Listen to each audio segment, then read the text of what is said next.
Hello my lovely ladies and welcome back to my channel. If you're new, my name is Alexis Danielle, where I help you lovely ladies to define and beautify your walk with Christ.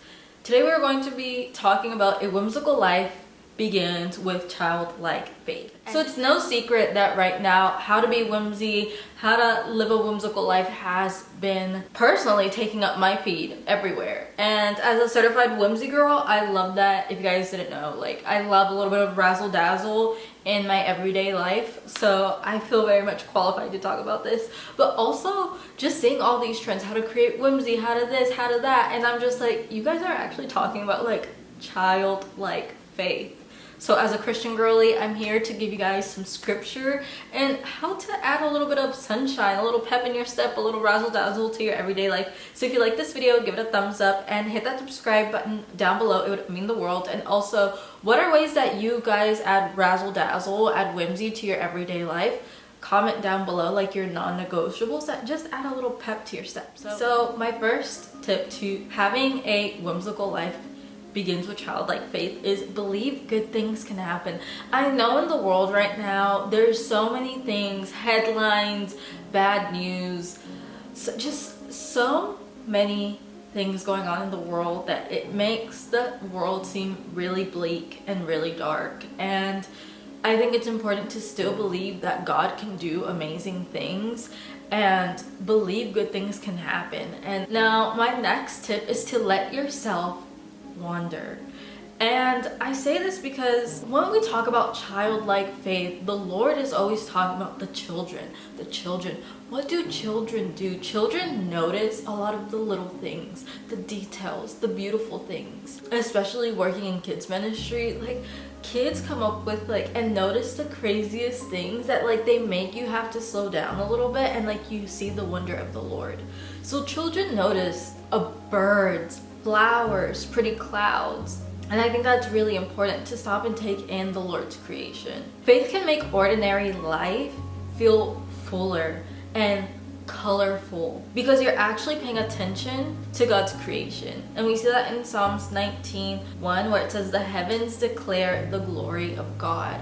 And I'm a girl who loves a good nature watch. The way the Lord created me is that I love animals, I love nature, and that's just something that I've always been drawn to. I'm in awe every day of God's creation. And sometimes I get a little teary-eyed, and I might get a little teary-eyed and you're like, Alexis, it's not that serious. But to sit and ponder and slow down enough to think about, wow, the Lord was showing out when he created the earth.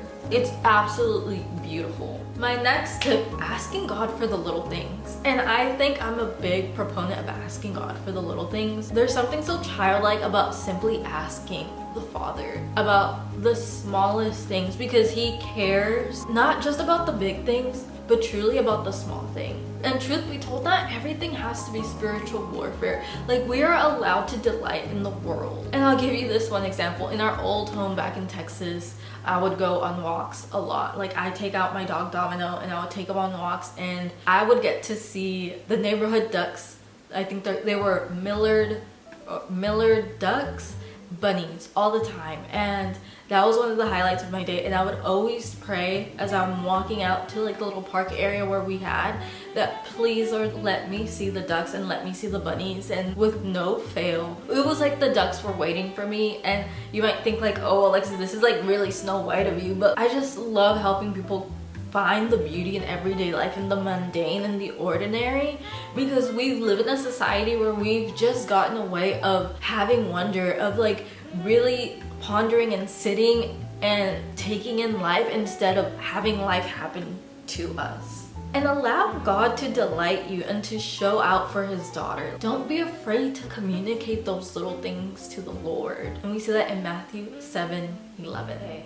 Number 4 is stop letting adult life take the color away from your life. As adults, we have so many responsibilities, so everything has to be productive, useful, optimized, impressive, and childlike faith gives you permission to play, to create, to explore, to bake that pretty cake, go to the farmer's market, read that book, have that picnic, just because you enjoy these things. Not because you earned it, but because you can. Because God made a world worth enjoying. Okay, so moving on how to cultivate wonder.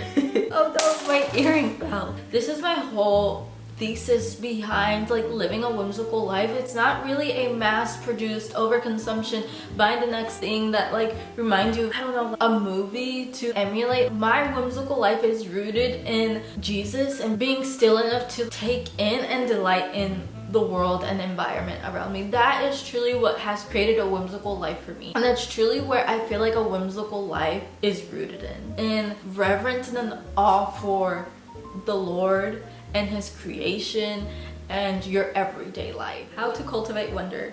Bird watching. So this is something that I do often when I'm walking and I repeatedly see the same birds time and time again. I like to take pictures of them and find what birds live in my neighborhood and keep a little list and see like over time. Little bird watching. So color walks. I love a good color walk. I pick a color, let's say green, and I notice all the things that are green. I'm certified in this section. Naming the animals you see often in your neighborhood. So when I was telling you guys about the bunnies and the ducks, even in my parents' house, like we lived out in the country, we would see bunnies a lot, and I named them Nutmeg. Like I named my bunnies Nutmeg.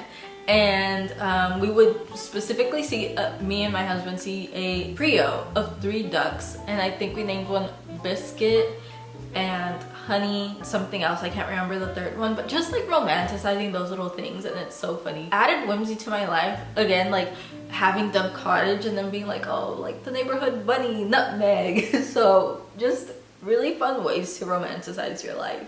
Notice seasonal changes. And this is something that I've noticed really often, and it's so much more fun now living in the East Coast where we actually have seasons and not just continuously like hot in Texas.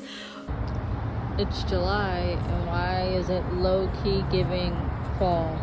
Seeing seasonal changes, I love taking pictures of leaves. I love the fall time. I love summertime, and I think these are like the rhythms that are in my everyday life. Like I very much live seasonally, like with food. Go on wonder walks, and these wonder walks usually end up as kind of prayer walks, but not asking for stuff, but like talking to the Lord. Like you did that, like you went off on that, like slay. That type of wonder walks. Like no productivity, no music. You're walking to go get a coffee, but like looking up. Like how many times do we not look up? And I find, or just the sun hitting the right spot between the trees. I have so many pictures of that in my phone. Those are just things that I've done to cultivate a more whimsical life.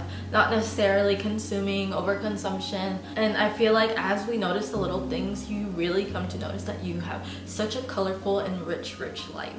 So I hope this video blessed you, lovely ladies. Leave comments down below how you live a more whimsical life. I can't wait to see you girlies next Monday.